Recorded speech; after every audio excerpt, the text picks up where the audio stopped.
Good morning dear students. बेटा, हम लोगों ने कल जो चैप्टर स्टार्ट किया था अकाउंटिंग प्रिंसिपल्स का, उसी चैप्टर को हम लोग आज कंटिन्यू कर रहे हैं। देखो बेटा, कल मैंने आपको कुछ बेसिक कॉन्सेप्ट्स के बारे में बताया था कि अकाउंटिंग प्रिंसिपल्स क्या है।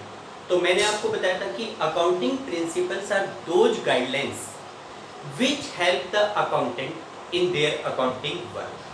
यानी कि अकाउंटिंग प्रिंसिपल्स एक प्रकार की गाइडलाइंस होती है, एक प्रकार के रूल्स एंड रेगुलेशंस होते हैं who guides the different accountant in their accounting work. यानी कि अकाउंटिंग करते समय हमसे कोई मिस्टेक ना हो जाए या अकाउंटिंग में हम लोग सिमिलर पॉलिसीज को फॉलो करें, इस चीज को इंश्योर करने के लिए डिफरेंट अकाउंटिंग प्रिंसिपल्स डेवलप किए।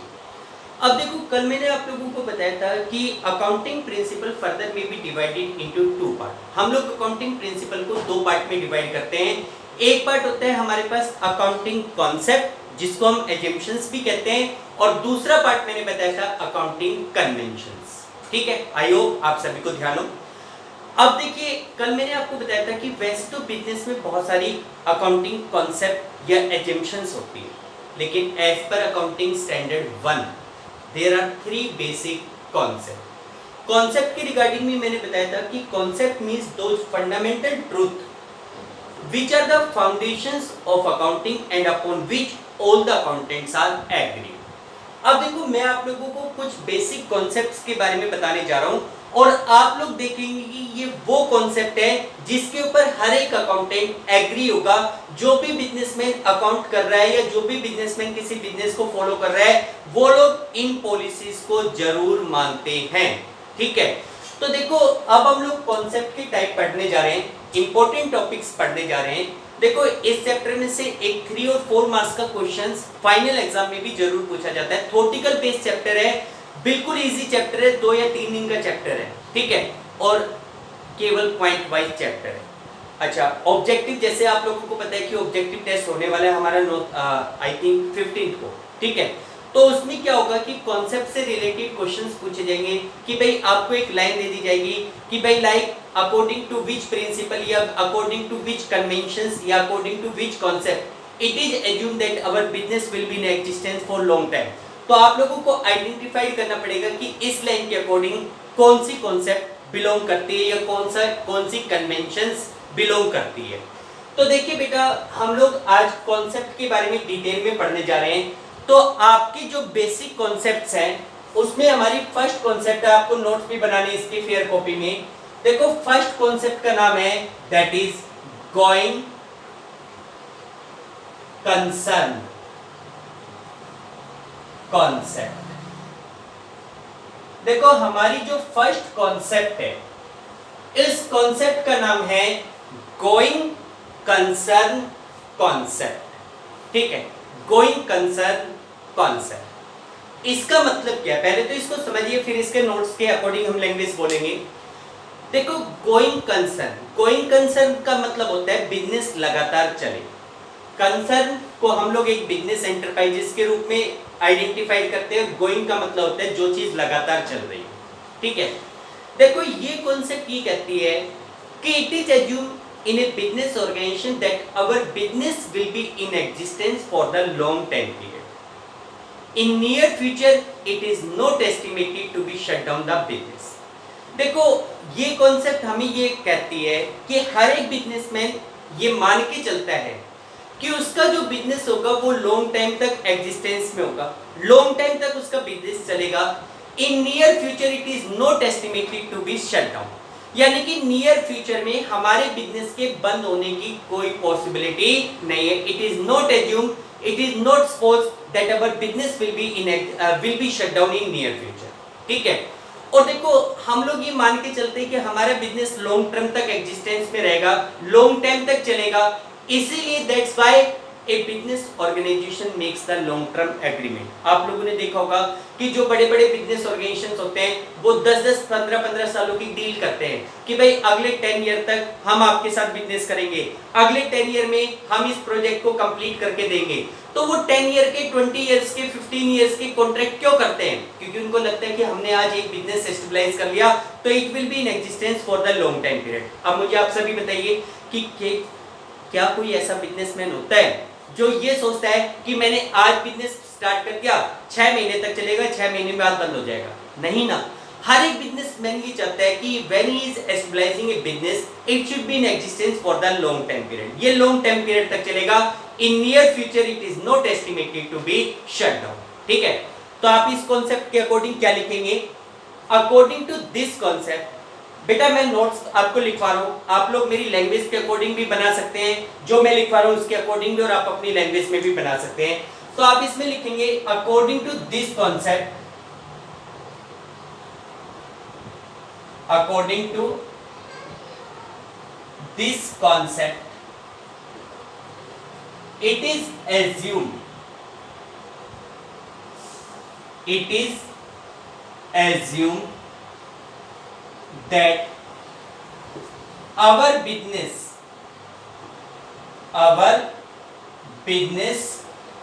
will be in existence, will be in existence for long time period.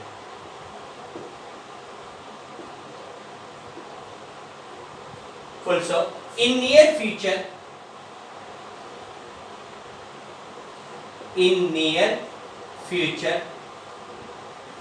comma, it is not estimated, it is not estimated that our business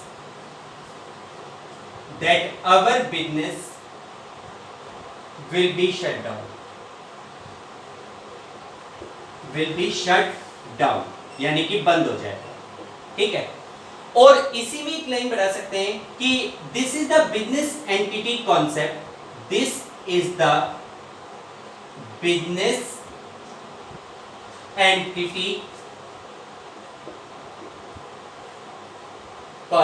this is the going concern concept, this is the going concern concept that a business organization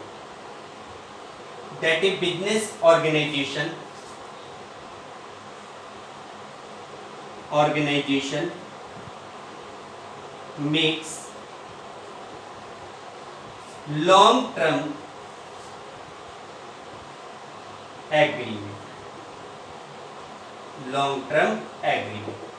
यानी कि देखो business concern, going concern concept के according ही एक business organisation long term agreement बनाता है, long term के लिए एग्रीमेंट्स करता है। ठीक है, तो इसलिए हम कहते हैं कि according to going concern concept it is assumed that our business will be in existence for the long time period, in near future it is not estimated that our business will be shut down.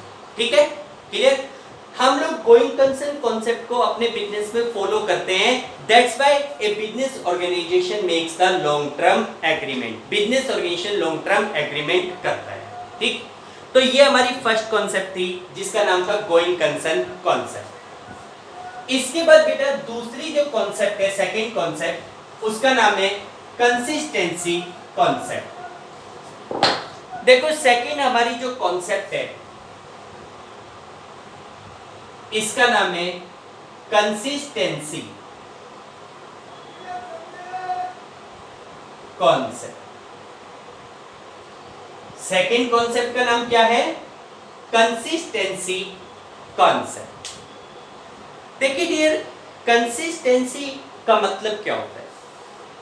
Consist, जैसे हम लोग कहते हैं ना कि तुम्हारी पढ़ाई consistent नहीं चल रही, ठीक है, कंसिस्टेंसी इसका मतलब होता है सिमिलर, एक जैसा। ठीक, एक जैसा। देखो कंसिस्टेंसी कॉन्सेप्ट क्या कहता है? According to this concept a policy और rules which have been adopted in our business organization in 1 year should be continue in the next year।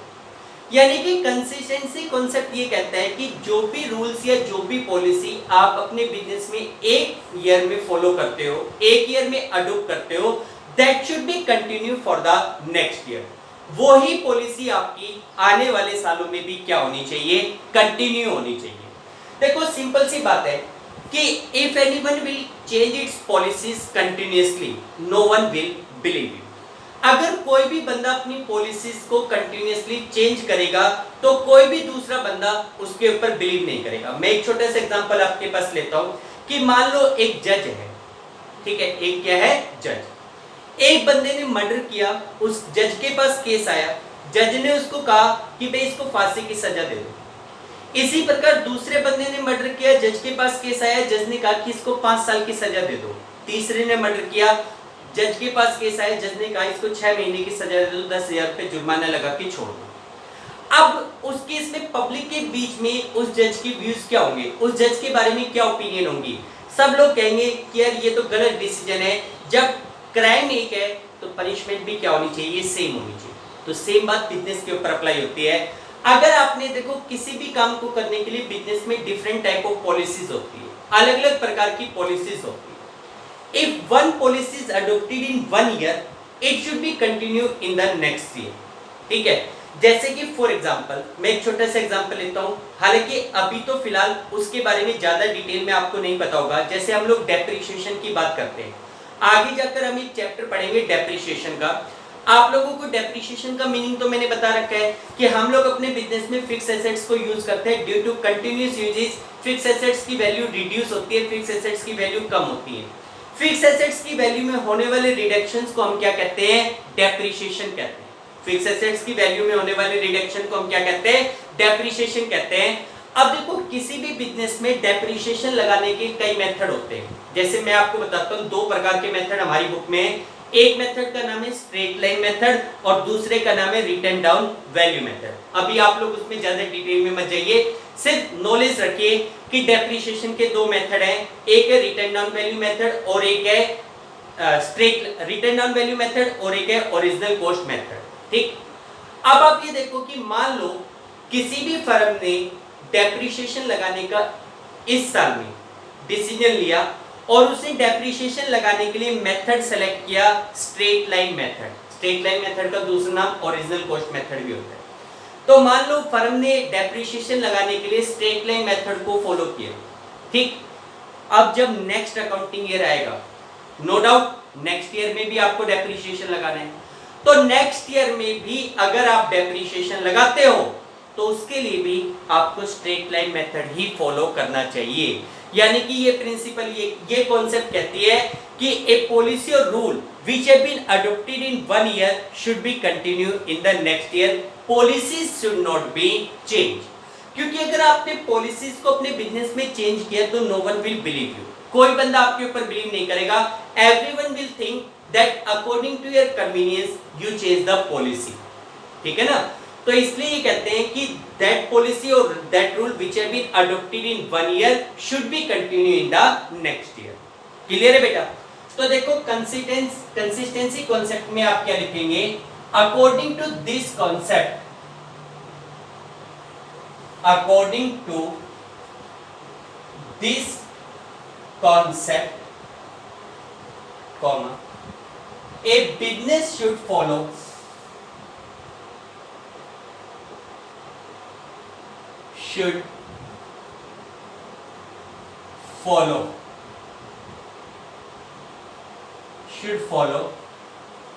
same policies and rules, full stop. Policies should not be changed.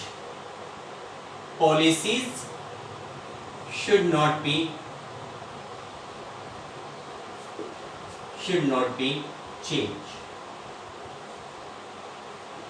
ठीक है, policies को आपको change नहीं करना चाहिए। For example, if straight line method,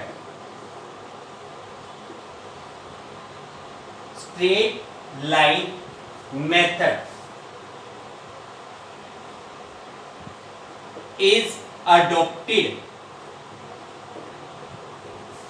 to charge to charge depreciation. For example, if straight line method is adopted to charge depreciation, comma, it should be for depreciation to charge depreciation in first year, then same method should be adopted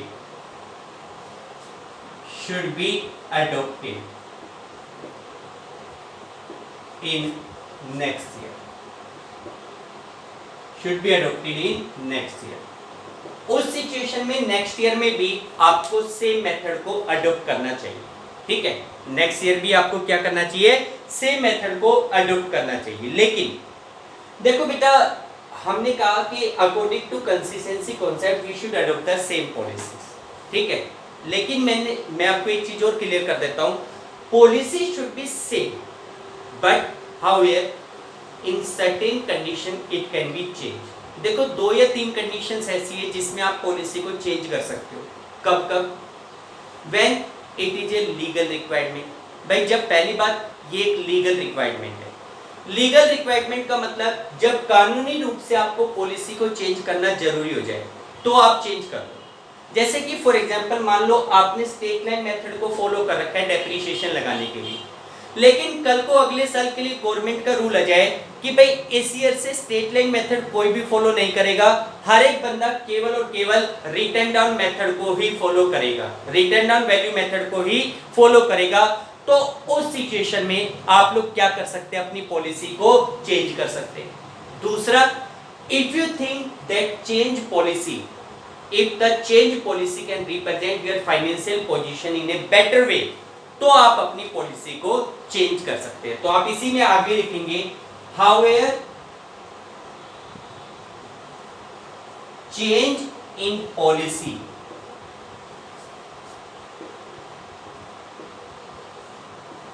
is allowed in following situation.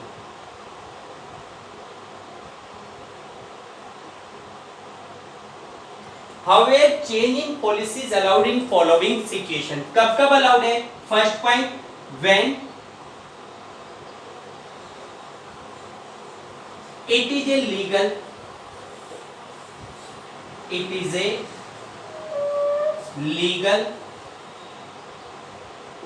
Requirement. भाई पहली बात तो अगर policy को change करना कोई legal requirement है, legally required है कि आपको पॉलिसी चेंज करनी पड़ेगी, तो आप पॉलिसी को चेंज करो। और second, when you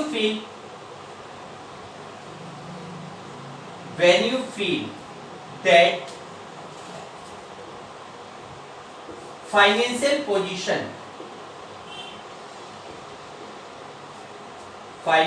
position can be shown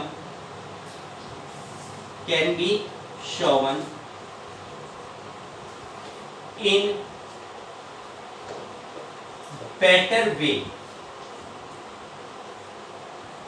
by changed policy. When you feel that financial position can be shown in a better way by changed policy, अगर आपको ऐसा लगता है कि चेंज्ड पॉलिसी के थ्रू आप अपनी फाइनेंशियल पोजीशन को एक बेटर वे में रिप्रेजेंट कर सकते हो, then you may change your policy. तब आप अपनी पॉलिसी को क्या कर सकते हो, चेंज कर सकते हो। क्लियर बेटा?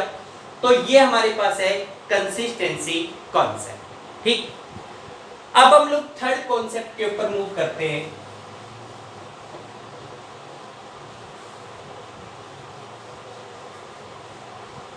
तो देखिए बेटा, अब हमारी जो थर्ड कॉन्सेप्ट है इसका नाम है एक्यूरेट कॉन्सेप्ट।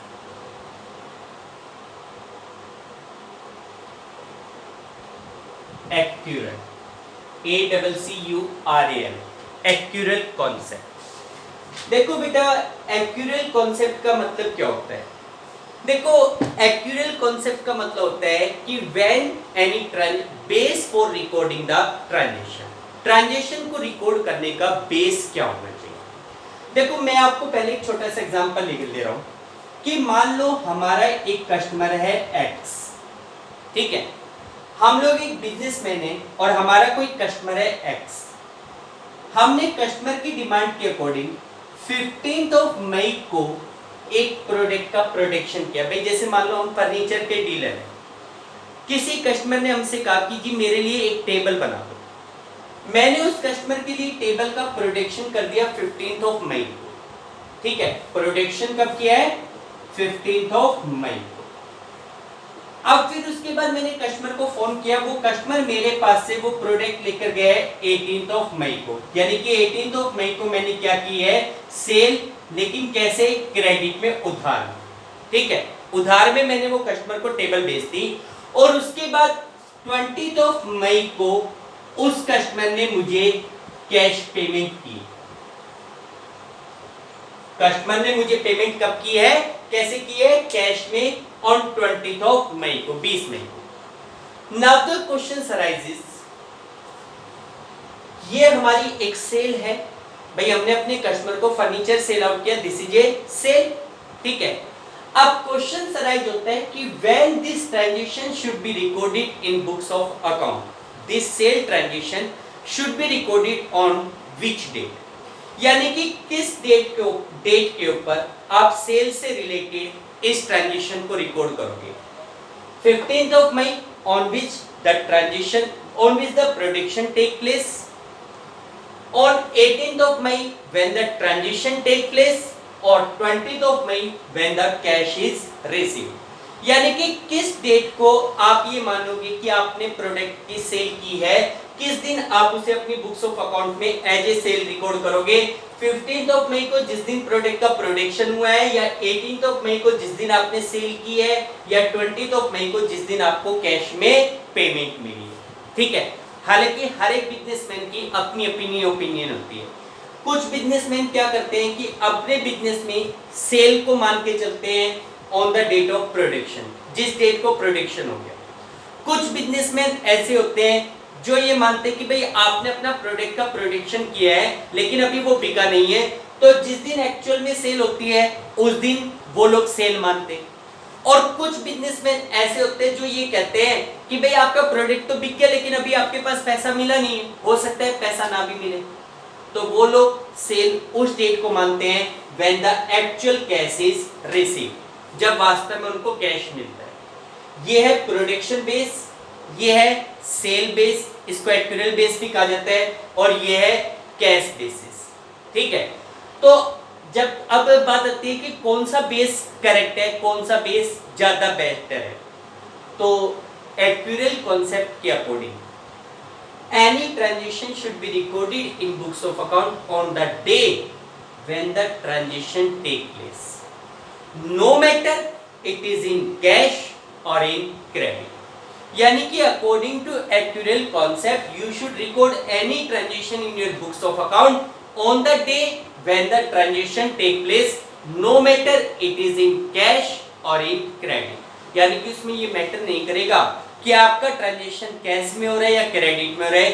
जैसे ही आपका ट्रांजैक्शन हो गया, you can record that transaction in your books of account, आप उस ट्रांजैक्शन को अपनी बुक्स ऑफ अकाउंट में रिकॉर्ड कर सकते हैं, ठीक है, क्लियर। तो आप इसमें क्या लिखेंगे एक्यूरेल कॉन्सेप्ट में? देखो फिर समझ लो, एक्यूरेल कॉन्सेप्ट के according any transaction would be recorded in books of account on the day when transaction take place, no matter it is in cash और इन क्रेडिट। भाई ट्रांजैक्शन आपका कैश में हो रहा हो चाहे क्रेडिट में हो रहा हो, आप उस ट्रांजैक्शन को उसी दिन रिकॉर्ड कर दो जिस दिन ट्रांजैक्शन हो, ठीक है। कैश में बी रिसीव्ड लेटर, तो आप इसमें क्या लिखेंगे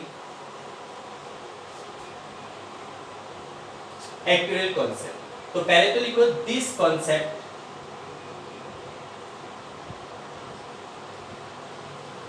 इज रिलेटेड टू